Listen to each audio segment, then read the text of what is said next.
qual o caminho que os escravos percorreram do cativeiro à liberdade? Quem foram os negros, escravos ou livres, que lutaram pelo fim da escravidão? E como é possível reparar a desvantagem social do negro no Brasil? É o que você vai ver agora no Caminhos da Reportagem. A escravidão marcou de uma forma muito maligna a história do Brasil, né? O processo histórico é muito complexo. A escravidão não escapa a isso.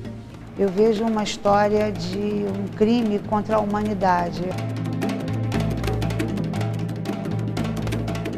Imagine ser arrancado de sua família, acorrentado, trancafiado, privado de luz, água e comida. Imagine ser negociado, jogado num porão quente, úmido e superlotado por semanas, sem ter a mínima noção do seu destino. Chegou à conclusão de que a pior invenção da humanidade foi o navio negreiro, né? Era uma viagem que durava cerca de 2 meses, né? Com alimentação extremamente precária, várias doenças, né? Você não conseguia se levantar, você passava 2 meses sentado, várias mortes, né? Violência sexual, violência física. Ao mesmo tempo que se sabe que isso houve, sabe-se também que houve preocupação por parte dos traficantes, dos comerciantes, em perder menos a carga. Durante todo o período do tráfico negreiro, o Brasil recebeu quase 5 milhões de africanos, o que representa 46% de todo o comércio de escravos das Américas. Estamos a falar de quase 1/3 da população africana que foi desenraizada, retirada à força dos seus sítios ou dos seus lugares de origem. Os portugueses eram os senhores do tráfico no Oceano Atlântico. Nem precisavam entrar no continente africano para capturar os escravizados. As constantes guerras entre as diversas tribos faziam um número alto de prisioneiros, que eram logo levados para a costa. Então, não é uma escravidão que começa aqui. Já existia um tipo de escravidão na África entre tribos que se lutavam, se aprisionavam, mas isso era uma coisa que era feita lá e que tinha seus mecanismos de contenção lá. Na costa da África, na ilha de Cabo Verde, funcionavam dos postos de receptação desses prisioneiros que vinham do interior do continente. A Cidade Velha, Beira Grande, começou, na altura, a ser o grande centro comercial do Oceano Atlântico, Atlântico Sul, estando precisamente no cruzamento das rotas entre a costa ocidental africana, a Europa e as Américas. O quantitativo humano que saiu da África para servir nesse comércio triangular e que teve Cabo Verde, ou as ilhas de Cabo Verde, como um centro de adaptação, readaptação, antes de serem reexportados ou utilizados como carga humana. O comércio atlântico de escravos para o Brasil começou aqui em Pernambuco. E a província de Pernambuco tem a vergonha de ser um dos pouquíssimos lugares do mundo que recebeu gente da África permanentemente, sem interrupção, desde o século XVI até o século XIX. A escravidão africana no Brasil começou aqui. A turística ilha de Itamaracá, em Pernambuco, servia de porto clandestino para o desembarque de cativos. Foi ali, por volta de 1845, que um africano muito especial desembarcou, Mahoma Bakwakwa. Ele é o único dos 12 milhões e meio de africanos que vieram para a América que deixou um livro de memória. O único, comprovadamente, é ele. E ele desembarcou aqui. Bakwakwa sabia ler, escrever e contar e deixou um livro publicado em 1854 no Haiti, contando tudo o que sofreu desde a captura em Benin até a liberdade. Em 1845, quando Bakwakwa chega aqui no norte de Pernambuco e é vendido para um padeiro, provavelmente em Olinda, ele trabalhava inicialmente como carregador de pedras. Era um trabalho muito duro e ele coloca que em certa ocasião ele tenta suicídio, mais de uma vez inclusive, e antes que ele conseguisse se matar, vamos colocar assim, o seu senhor o vende para um comerciante da Praça do Rio de Janeiro. O Rio de Janeiro foi a cidade que mais recebeu navios negreiros no mundo. 2 milhões de escravos africanos podem ter desembarcado nessas pedras, que hoje fazem parte das ruínas do antigo Cais do Valongo, na área portuária. Você chegava, você era tratado como um animal. Você tinha as casas de engorda, né? Que se você chegava muito magrinho, doente, se você não era jogado na vala para morrer de fome e acabar de morrer de doença, do que fosse que você já tivesse trazido dentro do navio, você ia para a casa de engorda, né? Como engordar um animal para matar no fim do ano. Não existia o respeito de ser humano para ser humano, né? Nas proximidades do Cais do Valongo, Dona Mercê encontrou um sítio arqueológico quando comprou esta casa em 1996. Foi uma surpresa muito grande, né? Nas primeiras escavações apareceu ossadas humanas, né? E, inclusive ossadas de criança.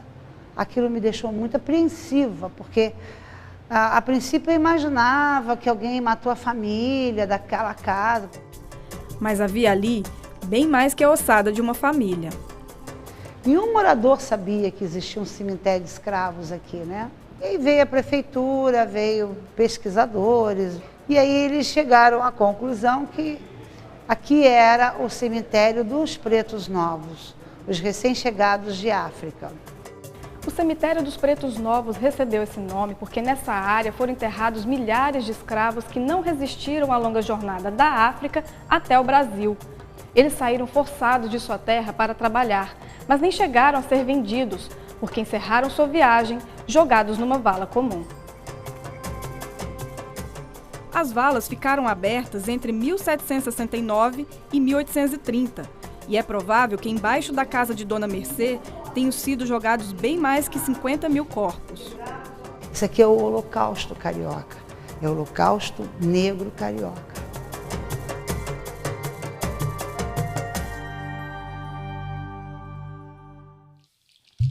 Quem não morria era exposto no mercado e logo vendido para algum senhor.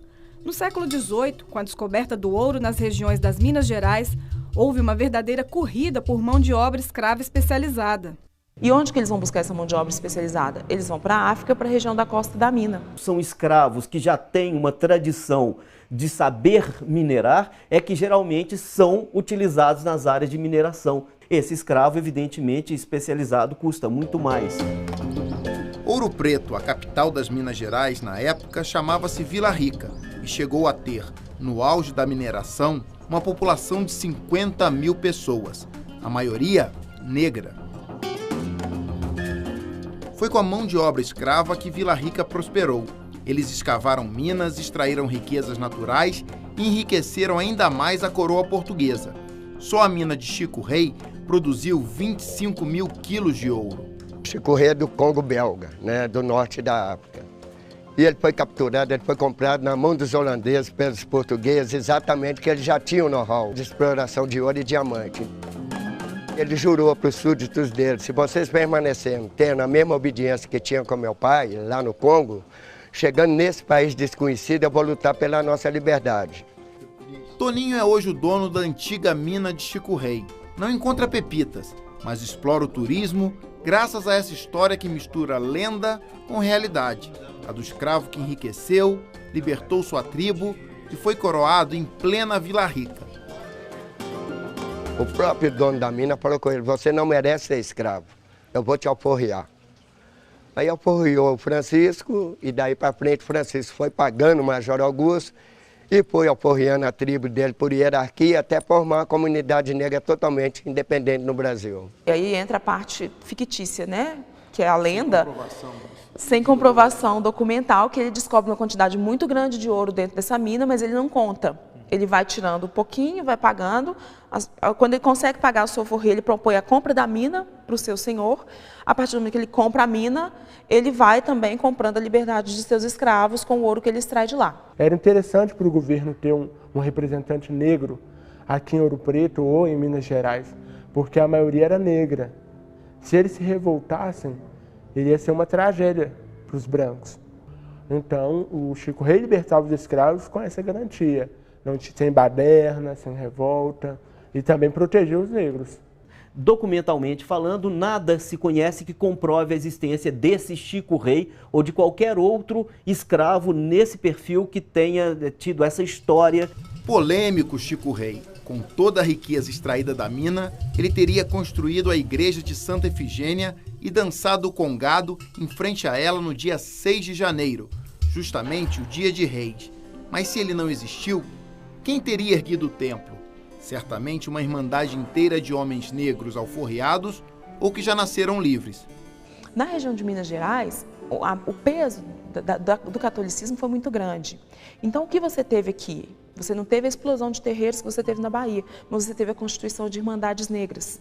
Aqui hoje, por exemplo, a gente está na igreja, que é a igreja de Santa Efigênia e Nossa Senhora do Rosário da Cruz, que é uma igreja que a irmandade foi essencialmente negra. A igreja de Santa Efigênia não era a única dos negros de Vila Rica. Mais imponente ainda era a igreja de Nossa Senhora do Rosário dos Homens Pretos. Dentro dela estão os 4 santos negros do catolicismo: São Elesbão, Santo Antônio de Cartagerona, São Benedito e a própria Santa Efigênia. Tem um santo negro na igreja, quer dizer que eles não estavam tanto perdidos assim. Eles tinham um ponto de apoio. Eles não eram uma raça amaldiçoada, como muitos diziam. Durante a construção, os escravos conseguiram auxílio financeiro dos seus próprios senhores. Nos livros da Irmandade nós encontramos muito todas as pessoas eminentes da capitania, inclusive os governadores, doando dinheiro para a festa do Rosário, alguns como protetores. Esse senhor precisava da Irmandade, porque na hora que o negro ficava pobre, doente, quando ele não dava mais conta de trabalhar, quem que amparava ele? No serviço da Irmandade, ali ia lá visitar o doente, quando ele morria, era a Irmandade que enterrava.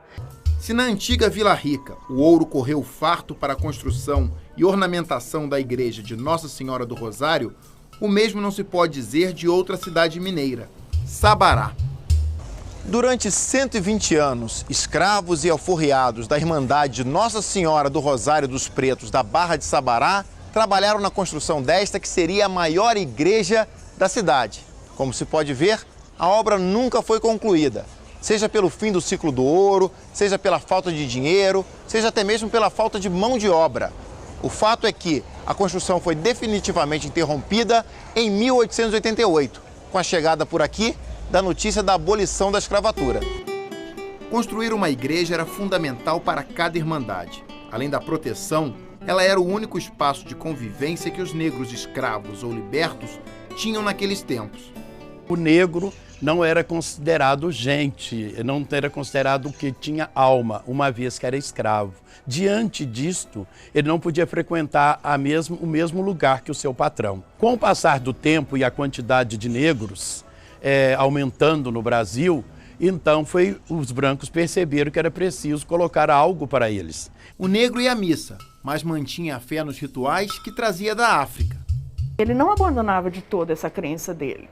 Ele fazia um faz de conta, ele ia para a igreja, ele prestava o culto, mas da forma dele. Ele batizava, ele recebia nome cristão, né? Trocava o nome dele, o nome que ele tinha na África, por um nome adquirido aqui. Para os senhores, a religiosidade perdoava os pecados. Para os escravos, a igreja era um refúgio numa época em que muitas atrocidades eram cometidas contra os cativos. A pior delas, o martírio em praça pública. Todos os dias, entre 9 e 10 horas da manhã, era possível ver a fila de escravos que iriam ser castigados. Iam eles de 2 em 2, amarrados pelo braço e sob a escolta da polícia até um local determinado, pois era muito comum que nas praças principais de cada cidade existissem pelourinhos, com o intuito de mostrar para a população os escravos que iam ser castigados.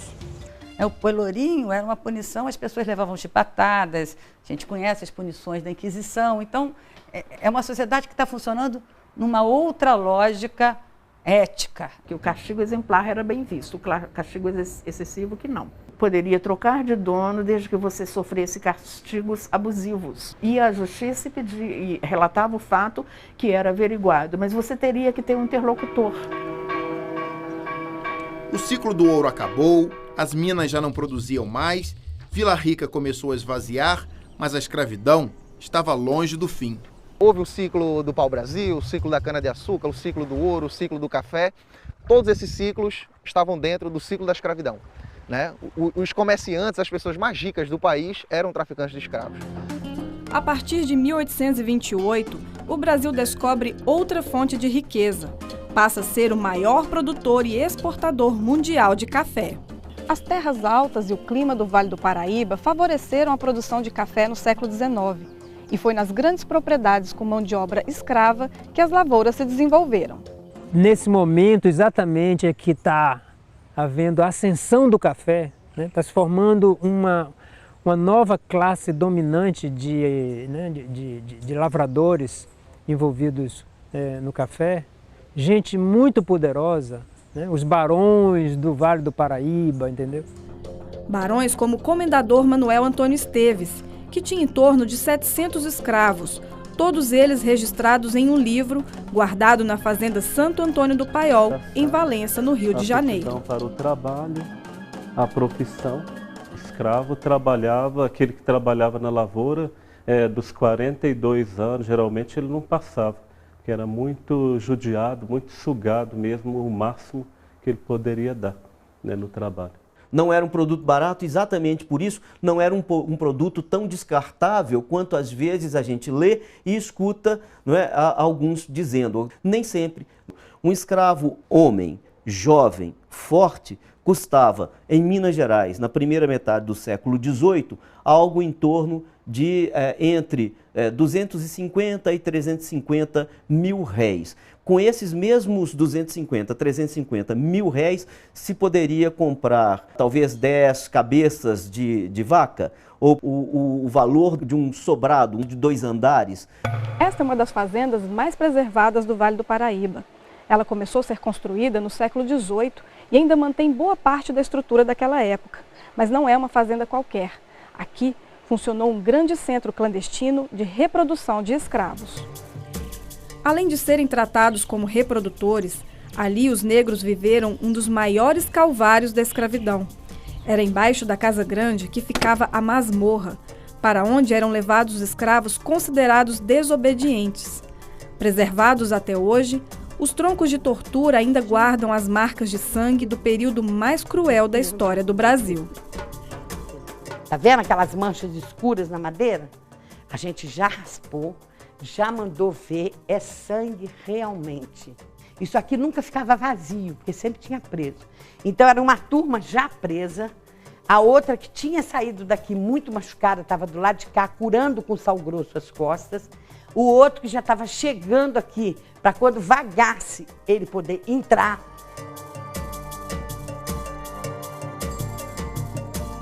Será que haveria uma luz no fim do túnel para o sofrimento de tantos escravos?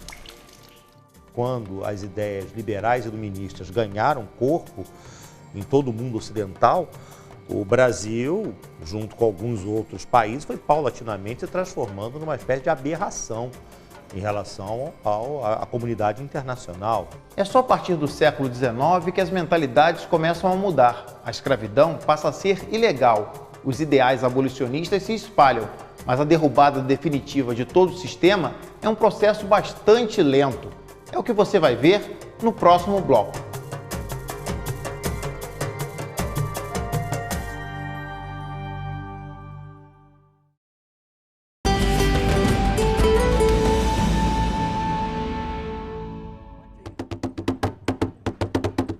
Onde há escravidão, há fuga.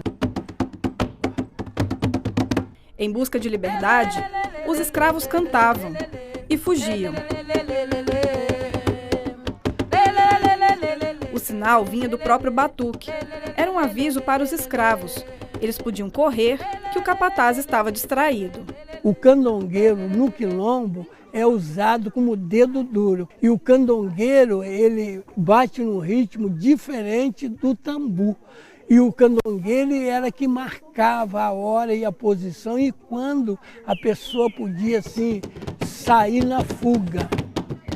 E quando também a fuga fosse descoberta, o candongueiro ele tem assim, uma facilidade de mudar de toque sem prejudicar o ritmo. Aí mudava o toque dele e os caras sabiam que tinha que esconder que tinha sido descoberta a fuga. Além da fogueira, ajuda todos irmãos, marcha! Numa época em que a escravidão estava longe de acabar, a fuga era a forma mais rápida de liberdade. Era um fenômeno muito intenso mesmo. Provavelmente poucos escravos não tinham no seu currículo uma fuga pelo menos. Seguindo pelas matas ou pelos rios, os escravos se refugiavam em pontos distantes das fazendas e formavam os quilombos. O quilombo, de um modo geral, é uma resistência de trincheira, podemos dizer. Uma coisa que as pessoas buscavam um local para se refugiar, se proteger. Na Serra da Beleza, interior do estado do Rio de Janeiro, está o quilombo São José da Serra. É provável que os primeiros negros tenham ido para lá por volta de 1830, fugindo das fazendas de café. Nós somos da região do Congo, tá?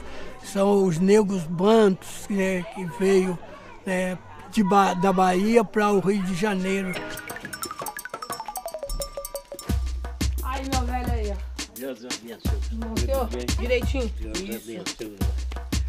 E meu pai veio de lá, meu avô foi comprado lá, era cativo, né? E quando deu uma folga lá e fugiu para aqui, por quilômetro. Com o tempo veio a liberdade e ficou por aqui mesmo, né? Seu Manuel, 96 anos, é o patriarca da comunidade. Foi filho de escravo e ouviu histórias que o tempo não apaga. Do escravo ficar com os braços abertos, amarrados. Já o capataz amarrava, né? Dormia ali amarrado. E batia. Memórias tão marcantes para os negros que as gerações passam e ninguém esquece. Para fugir do sistema opressor, além dos quilombos, os escravos organizaram rebeliões. O maior palco de revoltas escravas no Brasil foi a Bahia. Isso se explica pela origem dos escravos daqui. Os escravos vinham da chamada Costa da Mina, que é no Golfo do Benin, que atualmente está localizado entre Togo, a República do Benin e a Nigéria. E esses escravos que vinham daí, não todos eles, mas um número muito grande, eram vítimas de guerra, eram prisioneiros de guerra. Então eram escravos que saíram de uma guerra, foram capturados, trazidos para venda e deportados para aqui para a Bahia.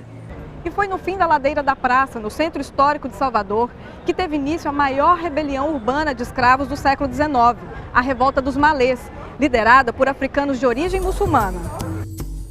O plano de fuga foi registrado em papéis árabes. Cerca de 600 escravos saíram pelas ruas de Salvador, mas foram pegos no caminho. Alguns foram executados na área conhecida como Campo da Pólvora.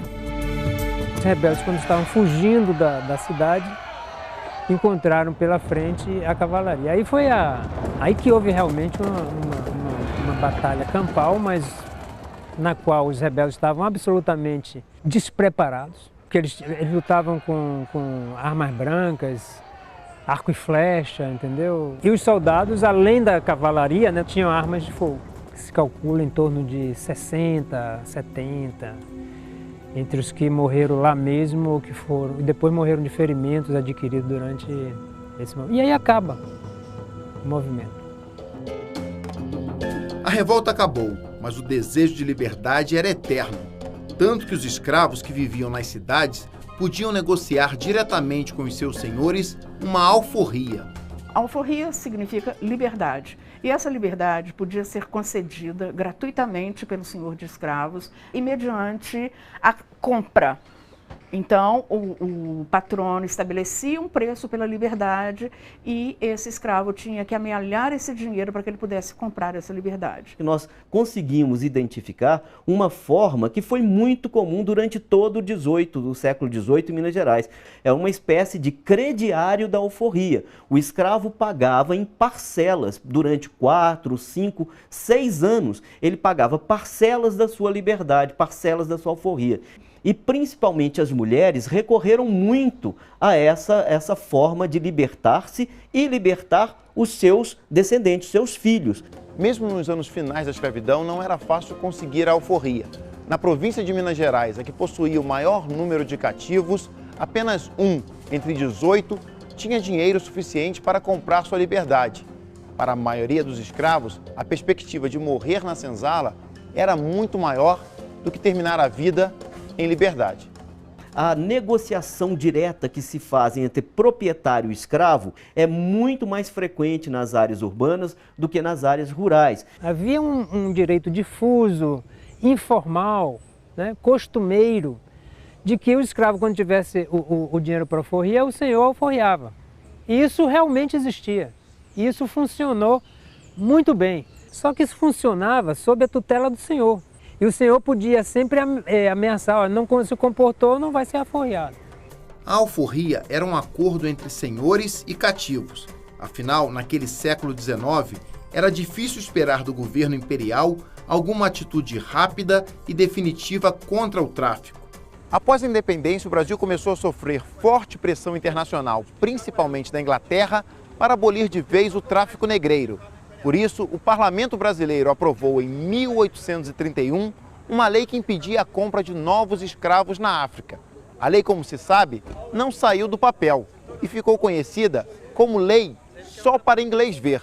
Há uma tentativa de fazer a lei ser cumprida no início, mas de fato ela começa a ser burlada por todos os lados e finalmente os próprios grupos predominantes na política brasileira vão fechar os olhos. Uma lei para inglês ver, houve realmente uma corrida por parte dos senhores de escravos por comprar mais dessa mão de obra, já que o medo é que a possibilidade de trazer gente da África para trabalhar como escravos acabasse. Os traficantes quiseram abastecer o mercado intensamente para poder ficar com mercadoria, né, disponível para o momento em que o tráfico terminasse, na esperança de que os preços iriam lá para cima. Pelo menos 750 mil escravos africanos entraram de forma ilegal no país depois dessa lei até o ano-chave de 1850. Em 1850 foi criada uma lei que foi batizada como a Lei Eusébio de Queiroz, que proibiu também, além dessa outra anterior que a gente falou, de 1831, que proibiu definitivamente o tráfico de escravos no Brasil. Né? Então a questão é, por que a de 31 foi uma lei para inglês ver, como foi jocosamente apelidada, e a de 50 a gente considera na historiografia como uma lei mais eficiente? Quando termina o tráfico de escravo, o preço do escravo começa a crescer, as cidades estão se urbanizando e então essas pessoas começam a perceber que é melhor você vender o escravo e comprar uma casa, por exemplo. Se não podia mais trazer escravos da África, era melhor cuidar daqueles que já estavam por aqui, como aconteceu nesta antiga fazenda de café no Vale do Paraíba. Essa farmácia, ela veio marcar, né, a lei de Eusébio de Queiroz, que proibia o tráfico negreiro no Brasil. Então foi uma iniciativa dos fazendeiros para poder cuidar melhor dos escravos que eles tinham, porque não podiam trazer outros escravos. Outra lei pró-escravo só veio em 1871. A Lei do Ventre Livre, assinada pela Princesa Isabel, libertava todo filho de escrava nascido a partir daquela data. A chamada Lei do Ventre Livre, que não apenas aboliu o ventre da escrava, e que mesmo assim aboliu meia boca, porque a criança escrava serviria ao senhor até 21 anos de idade, e, portanto, em termos práticos, ele podia ser usado como um escravo. É uma tentativa de acabar com a escravidão de forma gradativa, né? De uma forma suave, enfim, sem um enfrentamento da questão. Né? Na verdade, eram formas de se dar uma justificativa, né, para a pressão abolicionista que já estava acontecendo, né, nas grandes potências mundiais da época. Em 1871, quando se faz o censo, entre a população negra, entre 65% e 70% já vivia legalmente na liberdade, formalmente na liberdade, mais de 15 anos antes da escravidão acabar. Pressões de todos os lados fizeram o Império do Brasil libertar todos os escravos que já tinham mais de 65 anos, em 1885. Era a lei do sexagenário. A lei do sexagenário, ela vai liberar a classe senhorial de tomar cuidado, de cuidar do idoso, do escravo idoso. Né? Como é que ele iria sobreviver? Né? Era muito pequeno o número de cativos que conseguiam chegar a essa idade, 65 anos. A grande maioria morria bem antes, por conta do trabalho estafante. É nesse cenário que o movimento abolicionista ganha força. Entre os principais ativistas estavam o advogado Luiz Gama, o engenheiro André Rebouças, o escritor Machado de Assis e o jornalista José do Patrocínio. Todos homens de cor, como se dizia na época. Todos com enorme projeção na sociedade. O fato de esses abolicionistas terem conquistado a adesão de uma ampla parcela da população me dá a garantia de que, sem a atuação desses sujeitos, a escravidão poderia ter durado por muito mais tempo. Para a posteridade, no entanto, a luta dos vários abolicionistas negros acabou reduzida a um só nome. A dedicação que o José do Patrocínio deu à luta abolicionista dava a ele uma visibilidade, sobretudo também porque ele era proprietário de um jornal. Ele formava um grupo que inclusive era constituído por vários outros abolicionistas negros que, com o passar do tempo, foram sendo apagados e favorecendo assim o mito do José do Patrocínio como o maior e talvez o único negro abolicionista. Coincidentemente, era nesta igreja de Irmandade de Homens Negros, no centro do Rio, que os abolicionistas se reuniam. Muitas decisões foram tomadas aqui por pessoas importantes como Joaquim Nabuco. Joaquim Nabuco era um dos homens brancos que lutavam pela abolição. Passou sua infância nesse engenho de cana-de-açúcar em Pernambuco, uma propriedade que tinha pelo menos 50 cativos, e logo entendeu, a escravidão não podia continuar. Joaquim Nabuco estava sentado na frente da casa, na escadaria, datando entre 7 e 8 anos, e chegou um escravo muito machucado e pedindo ajuda para que Joaquim Nabuco convencesse a madrinha dele a comprá-lo, porque sabia que aqui os escravos eram bem tratados. Já adulto, Nabuco foi advogado de um escravo condenado à morte por matar seu senhor e conseguiu algo inimaginável para aquela época. Ele realmente era um grande orador, né? Impressiona na época e ele consegue evitar a condenação à morte. Claro que o escravo foi condenado a trabalhos forçados nos navios, né? Quer dizer, um trabalho árduo, mas naquele cenário era uma pena muito mais suave, né, comparado à própria morte. A partir daí ele vai se consolidando como esse líder abolicionista. O movimento abolicionista se espalhou pelo Brasil. As províncias do norte foram as primeiras a aderirem à causa, se bem que por um motivo bem particular.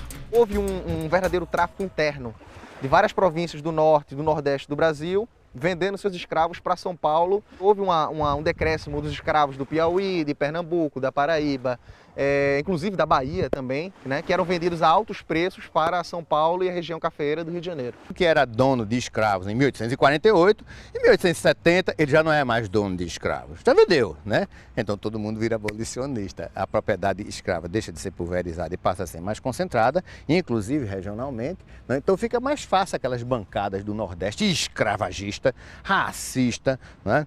E enfim, tudo que a gente pode imaginar ser a favor da abolição. Redenção, o pequenino município do Ceará, a 55 quilômetros de Fortaleza, se orgulha de ter sido o primeiro local no Brasil a libertar todos os seus escravos ainda em 1884. E para onde se olhe, há uma referência ao pioneirismo na cidade. Me desculpe minha falta de romantismo. A abolição no Brasil não veio nessa época por uma mudança de mentalidade. A mudança de mentalidade acompanhou a questão demográfica. No momento que o valor do escravo cresce muito, esse pequeno proprietário de escravo passou a ser mais negócio para ele vender. Então as pessoas foram deixando de ser dono de escravo. Até que chegou um ponto que praticamente não havia donos de escravo no Ceará. Com um atraso monumental em relação ao resto do mundo, o Brasil finalmente libertou todos os escravos no dia 13 de maio de 1888. Na famosa Lei Áurea, assinada pela princesa Isabel. O Brasil foi o último país a abolir a escravidão. Os caras assim lamentando como é que esses escravos ingratos, né, esses negros que eu tratei tão bem, abandonam a minha fazenda. Né? Àquela altura a escravidão como um projeto estava totalmente desmoralizada. Mas quando houve a abolição, existiam em torno de 700 a 750 mil escravos no Brasil. Era muita gente, né? Era para a demografia da época, ainda era muita gente. É Machado de Assis quem nos dá a ideia da festa que aconteceu na cidade após a assinatura da Lei Áurea. Houve sol, e grande sol naquele domingo de 1888, em que o Senado aprovou a lei que a regente sancionou e todos saímos às ruas. Sim, eu também saí às ruas. Eu também entrei no préstito em carruagem aberta. Todos respiravam felicidade. Tudo era delírio. Leia o Machado de Assis que você vai perceber que ele falou sobre as mazelas da escravidão, sobre os impasses gerados pela escravidão, sobre as possibilidades de ação de pessoas negras livres, libertas e escravizadas em vários momentos da obra dele. Funcionário público de um ministério responsável pela aplicação da legislação abolicionista, é provável que Machado de Assis tenha dado um rápido encaminhamento para essas questões dentro da burocracia do governo imperial.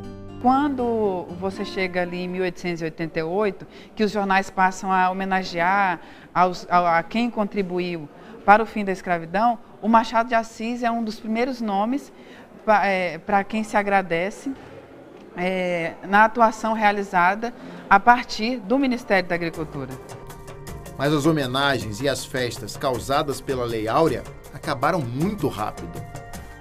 Então, quando a abolição da escravatura acontece, eles não pensaram em dar moradia, eles não pensaram em dar educação, eles não pensaram em nada para este povo que estava ganhando a liberdade. A partir da chegada da notícia nas mais distantes fazendas do Brasil, todos os negros estavam livres. O que eles iam fazer a partir de então parecia não ser mais responsabilidade do Estado brasileiro. Por mais que em 1888 tem toda essa questão da liberdade, do fim da escravidão, mas esses escravos vão para onde? Eles não têm terra, eles não têm casa, eles não têm trabalho. Para você ter comida, você precisa, de alguma forma, produzir. Se você vai analisar o que foi a experiência da liberdade entre pessoas negras ao longo do século XIX, você vai ter o quê? Uma história da precariedade da cidadania no Brasil. Nos dias de hoje, será que é possível reparar os males deixados pela escravidão? Políticas afirmativas e sistemas de cotas atendem às reivindicações da população negra brasileira? É o que você vai ver no próximo bloco.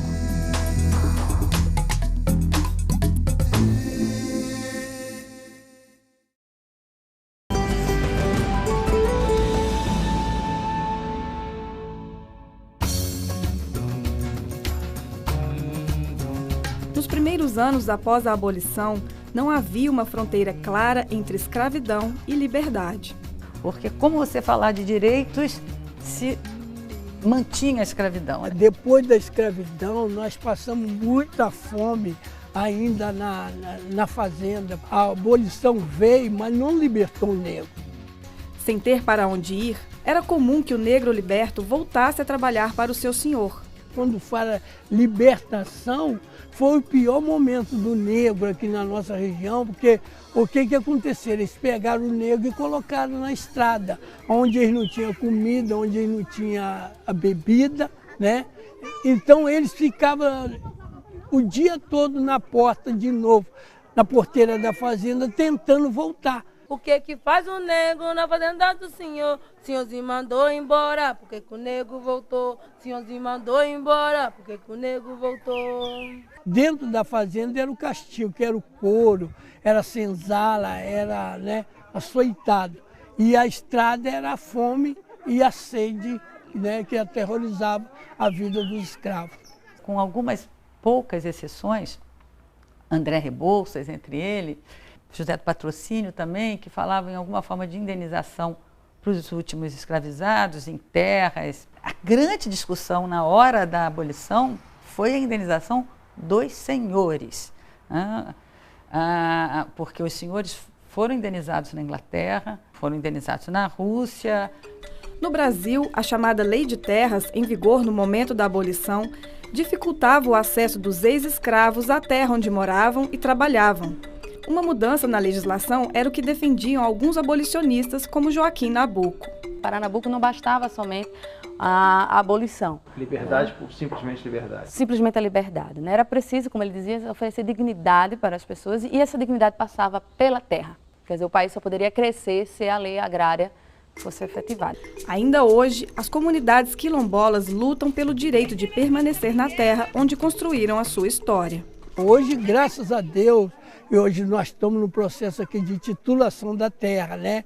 Parte da terra já é da comunidade, tá? Nós só tomamos com a partinha, um pequeno pedaço aqui que tá em questão. Isso que se deu assim a liberdade para o quilombo. Mais de 120 anos após a abolição, o Brasil ainda é marcado pelo racismo e pela desigualdade social. Uma pesquisa das Nações Unidas mostra que o Índice de Desenvolvimento Humano, aquele que mede o nível de renda e acesso à saúde, educação, entre outras políticas, é menor entre os negros do que entre os brancos. Os negros saíram da lavoura do café, foram para a favela, mas estão sendo massacrados até o dia de hoje. Então é óbvio que essa questão da cidadania da população afrodescendente era um problema no século XIX e, com todas as evoluções que vieram percorrendo ao longo do século XX, continuam sendo um problema também no século XXI. O racismo e a xenofobia que infelizmente continuam a perpetuar nas nossas sociedades e que não deixa de ser uma reminiscência de todo esse caldeirão surgido no século XVI. Comparado ao período da escravidão, vivem hoje os jovens negros brasileiros morrendo na mão do Estado o tempo todo.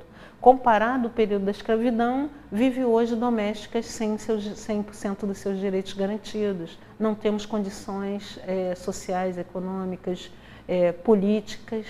E comparado ao período da escravidão, somos nós que ainda não temos voz no Congresso Nacional.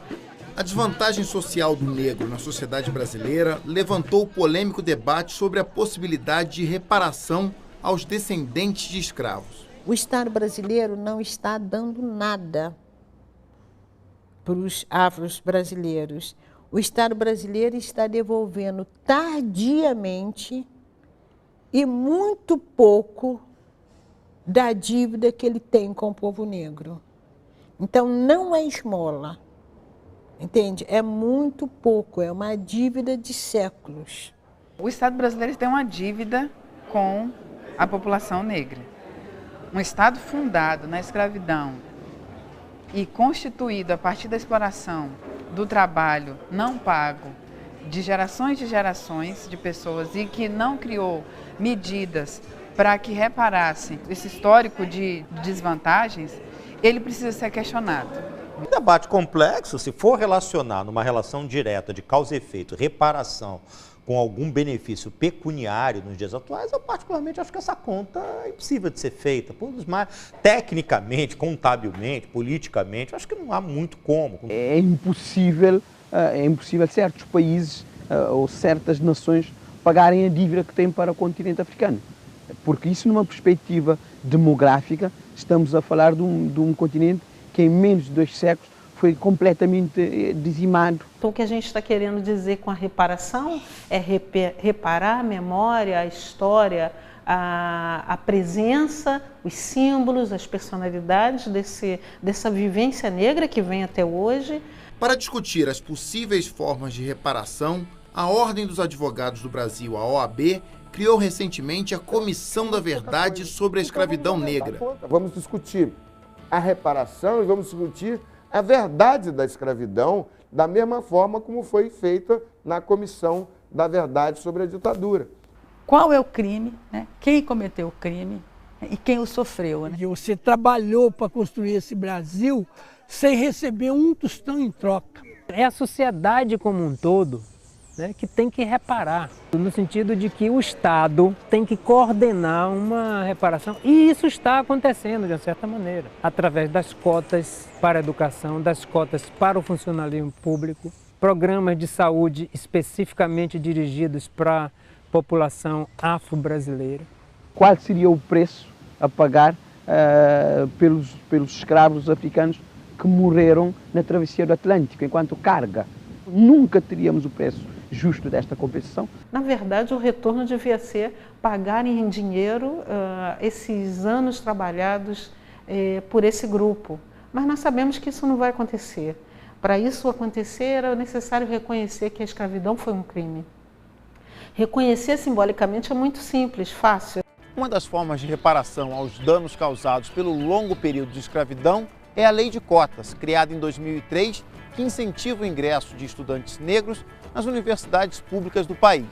nós consideramos a política de cotas como uma das possibilidades, uma das estratégias de tentar recuperar o prejuízo que foi ocasionado a esse segmento social. Mas jamais ela dá conta de ser o pagamento dessa dívida como um todo.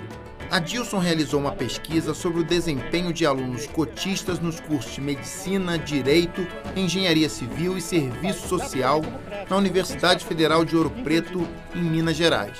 Os estudantes que ingressaram nesses 3 cursos, eles não teriam possibilidade de ingressar na universidade naquele ano, no ano de 2009, caso eles não fossem beneficiados por uma política de acesso diferenciada. E passado um ano de permanência no curso, eu examinei os históricos e os currículos escolares deles e consegui perceber que o nosso estudante desses cursos eles tinham um desempenho acadêmico igual ou semelhante aos dos seus colegas que não entraram por essa política de cotas. Então, as políticas de inclusão, as políticas de reparação, elas são extremamente necessárias e as pessoas precisam se dar conta disso, porque todo mundo vai viver melhor se nós tivermos uma sociedade mais igual. No conjunto das políticas que vêm sendo empreendidas nesse sentido, há outras, como a lei que traz para dentro da escola a obrigatoriedade do ensino de história e cultura africana. Seria muito importante que essa história fosse realmente ensinada em salas de aula, a nossa verdadeira história, porque eu acho que será a partir daí que nós iremos conseguir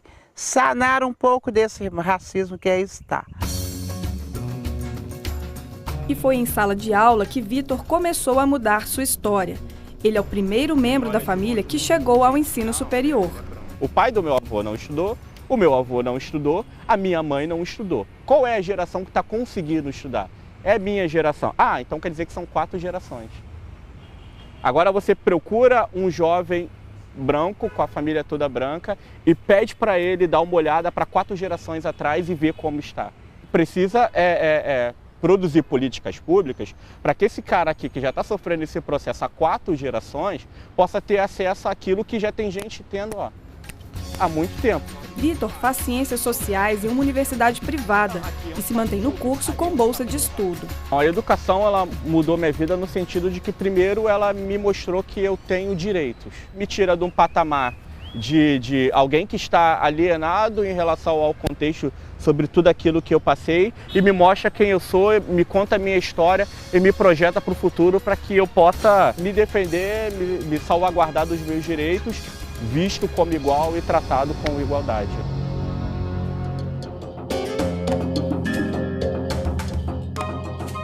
A educação também marcou a história de Dona Zica.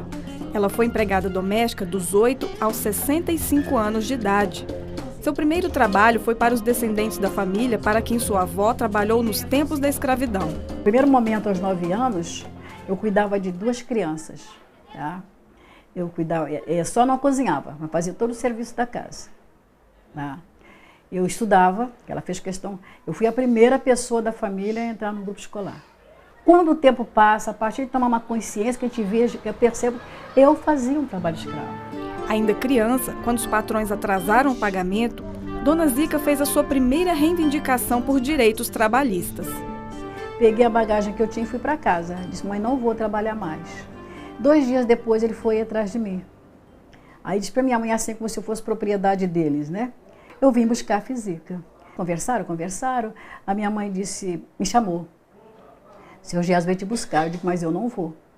Aí ele disse para mim que soou muito mal nos meus ouvidos. Com uma criança de 11 anos eu tive esse entendimento. Você não vai, não volta, mas também eu não te pago. Certo? E soou de uma forma muito, muito complicada nos meus ouvidos, entendeu? Eu trabalhei, eu preciso de receber. E eu comecei a colocar na minha cabeça, ele vai me pagar de qualquer jeito. Eu não vou deixar de receber meu dinheiro. E um dia eu cheguei e falei para era o seu Montalvão, o nome do senhor. Escolhi tudo que eu queria. Eu digo, hoje eu vou comprar todo meu material de escola. Aí comprei tudo que eu precisava. Caderno, lápis de cor, eu achava lindo aqueles lápis de cor de grande, eu queria possuir, não tinha. Então tudo aquilo que eu sonhei eu comprei, só de material de escola. Quando o homem foi pagar a dívida, ele viu esse acréscimo, né? E investiga daqui, investiga dali, descobriram que tinha sido eu que tinha feito essa conta. Aí ele foi na minha casa, né? E eu negando, como criança, chorava muito, negava, não fui eu. No final ele me pressionou tanto, eu disse, fui eu sim, mas só gastei o dinheiro, 30 mil réis, que é o que o senhor me deve. Foi isso mesmo. Faltava para inteirar os 30 reais, que hoje 30 reais, que eram 30, um coco. Comprei um coco, tá? Para completar os 30 mil réis. Diante disso, a minha mãe disse para ele, foi além disso, passou dessa quantia, era a linguagem dela, né? Ele disse, não, foi 30 mil réis que ela gastou. Então, fica tudo elas por ela, você não deve nada a ela. A coragem da infância gerou frutos para o futuro. Dona Zica foi uma das fundadoras do Sindicato de Trabalhadores Domésticos no Rio de Janeiro e ajudou a fazer a chamada PEC das Domésticas. E até virou personagem de documentário pelo seu exemplo de vida. Andar café eu vou, café não costuma falhar.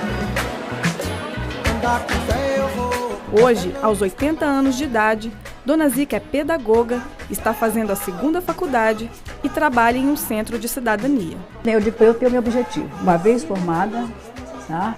O meu conhecimento ele vai ser aplicado nos sindicatos de trabalhadores domésticos.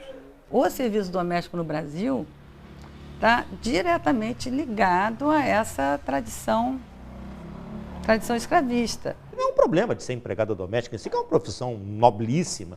O problema passa a ser que é uma ocupação que não tem os mesmos direitos sociais dos demais trabalhadores, é uma ocupação na qual a pessoa se vê diante de menores remunerações, né? É uma ocupação na qual é uma ocupação pouco prestigiada socialmente, né? Que envolve, inclusive, muitas vezes, exposição a situações de humilhações e riscos, dado o ambiente onde a atividade é exercida.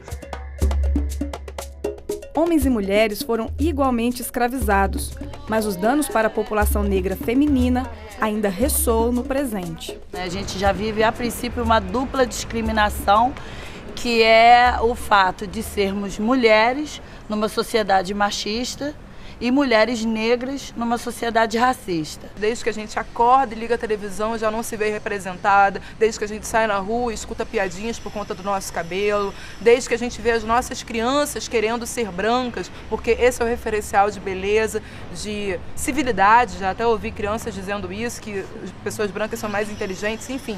Isso é uma questão que mina a nossa autoestima desde pequena.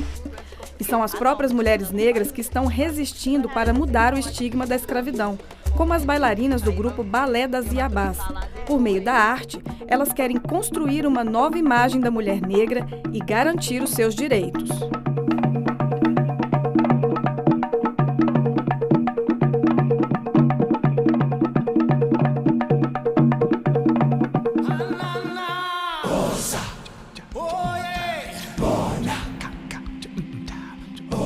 A memória da escravidão vai além da dor, das marcas nas senzalas e dos monumentos construídos pelas mãos dos que foram escravizados.